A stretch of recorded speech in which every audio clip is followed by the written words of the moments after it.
Nipher, I'm Carson. And I'm Griffin. Today is Wednesday, February 19th.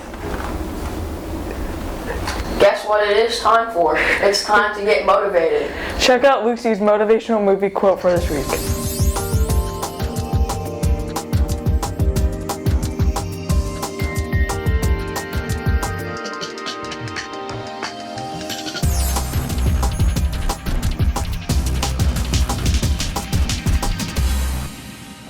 Get motivated, Nipher! As part of Black History Month, this week's World News at 8 segment is going to tell us more about the Albany Movement. Take it away, Ian and Truman.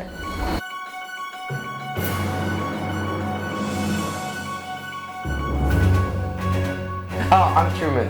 And I'm Ian. And this is World News at 8.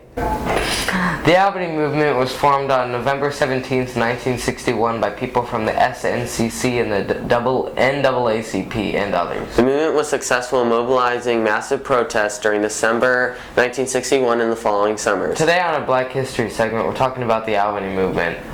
SNCC members Charles Schroeder and Cordell Reagan traveled to Albany in October 1961 to galvanize the black community against segregation. They led workshops on nonviolent tactics for Albany residents in anticipation with police. On November 1st, the ICC ban of racial segregation in interstate bus terminals went into effect. Schroeder and Reagan sent 9 students to conduct a sit-in at the bus terminal. Even though none were arrested, their actions inspired local black leaders to found the Albany Movement. The movement's aim was to end all forms of racial segregation in the city. The Albany police chief responded to the demonstrations with mass arrests but refrained from police brutality, so there was minimized negative publicity. By December 1961, more than 500 protesters were jailed. In response, one of the black leaders got Martin Luther King to come down and reinvigorate the movement. He came on December 15th, and the next day was behind bars with hundreds of black citizens. They were charged with parading without a permit and obstructing the sidewalk. 6 months later, on July 10th, 1962, King was found guilty and ordered to pay $178 or serve 45 days in jail. He chose to serve time, saying, "We chose to serve our time because we feel so deeply about the plight of more than 700 others who have yet to be tried." Unfortunately, they did not succeed in ending segregation in the city. King in 1965 said, "It was because the mistake I made there was to protest against segregation generally rather than against a single distinct facet of it. Our protest was so vague." That's all for today, though the New Hampshire primary was last Tuesday, and here are the results. Bernie Sanders in first with 25.7% of the vote.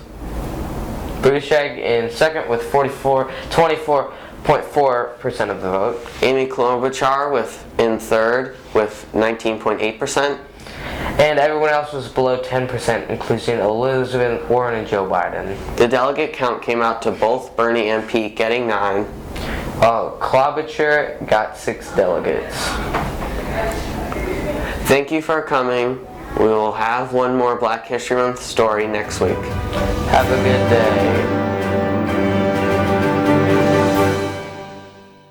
Continuing from yesterday, the Kirkwood High School Lacrosse Club will be here this afternoon offering lacrosse skills and games. Weather permitting, this activity will be held outside on the track, so dress for the weather if you are interested in participating.